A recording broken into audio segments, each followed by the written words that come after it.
নবপত্রিকার আগমনের পরে সারা দুপুর ব্যস্ত ছিলাম এই প্রস্তুতিতে কোথায় ঘুরতে যাওয়া যায়। ডেস্টিনেশন অন্যই ভেবেছিলাম, তবে ঘরে গাড়ি থাকা সত্ত্বেও বিশেষ কিছু কারণে সেই ডেস্টিনেশনে আমরা যেতে পারিনি। তাই সবশেষে ভাবলাম আদ্রা যাওয়া যাক।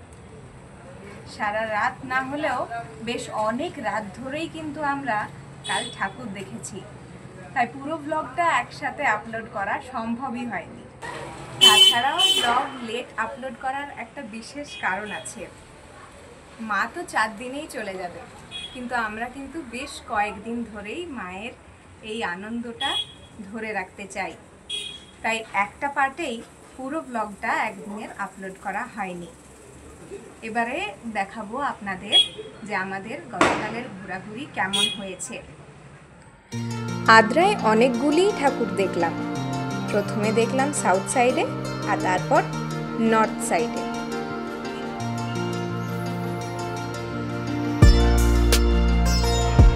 হ্যাঁ, তবে নর্থ সাইডেই সব থেকে বেশি ঠাকুর হয়।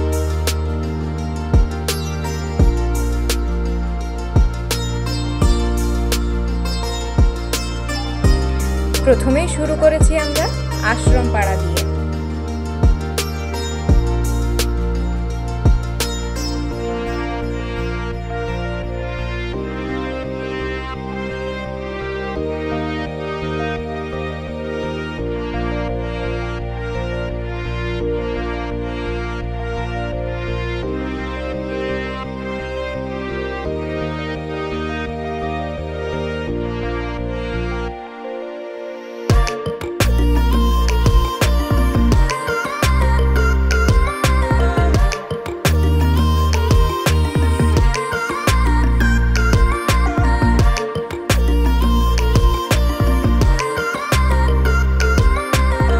আশ্রম পাড়া থেকে চলে যায় কমলাস্থান।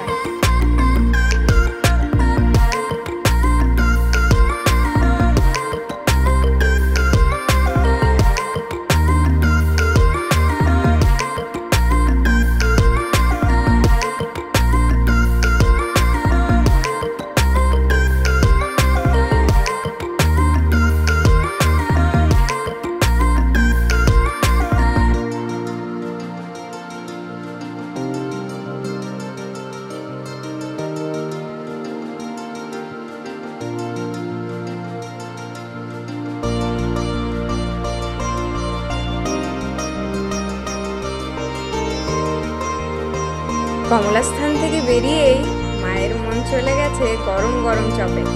জিজ্ঞেস করায় বলছে চপটা নাকি দারুণ হয়েছে একেবারে।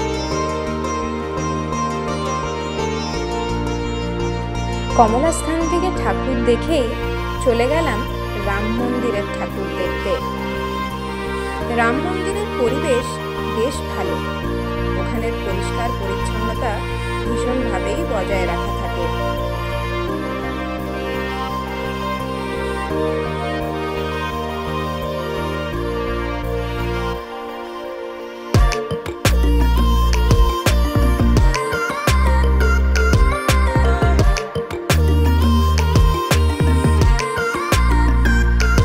রাম মন্দিরের দুর্গা প্রতিমা বাদেও ওখানকার আসল আকর্ষণ কিন্তু ডান্ডিয়া নাচ। এই উৎসবে অনেক ছোট ছোট মেয়েরা, তাছাড়াও অনেক বড়রাও কিন্তু অংশগ্রহণ করে। এই কালচার দেখতে বেশ ভালো লাগে।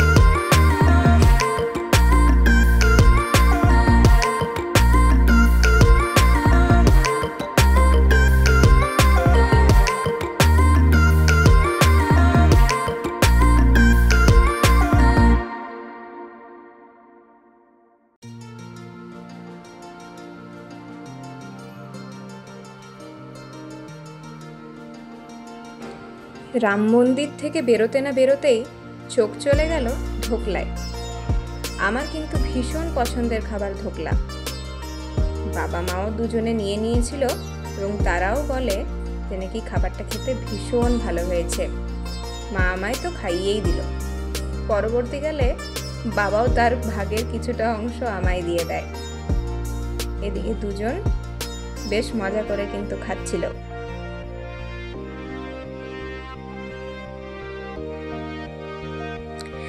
তারপর চলে গেলাম এমন এক জায়গায় যেখানে না গেলেই নয়, আদ্রার সবচেয়ে আকর্ষণীয় কেন্দ্রবিন্দু বাঙালি সমিতি।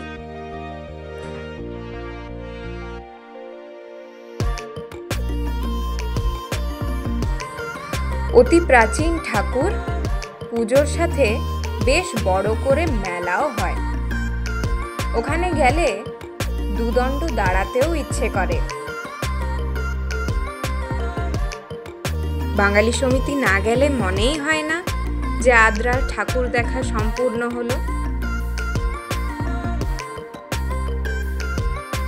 বাঙালি সমিতির প্রতিমা প্যান্ডেল খুবই সুন্দর হয়।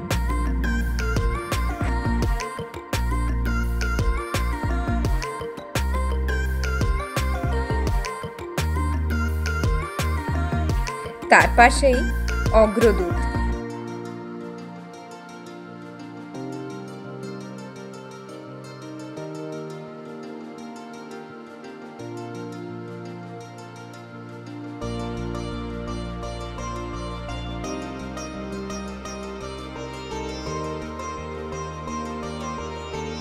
এবছর অগ্রদূতের থিম ছিল সহজ পাঠ। পুরো সহজ পাঠ বইটিকেই তুলে ধরা হয়েছে।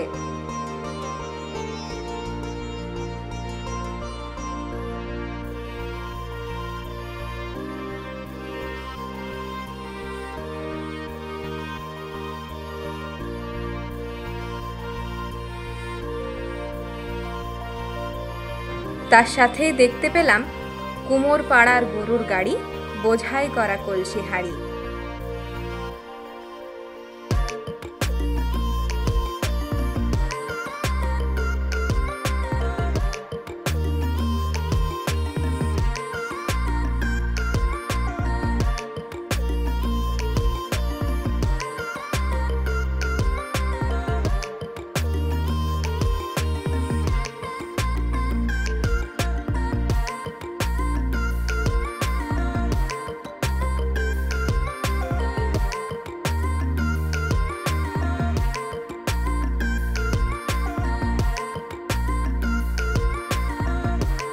প্রতিমা দেখা প্রায় কমপ্লিট, তবে রাস্তাঘাটের দিকে একটু নজর দেওয়া উচিত ছিল।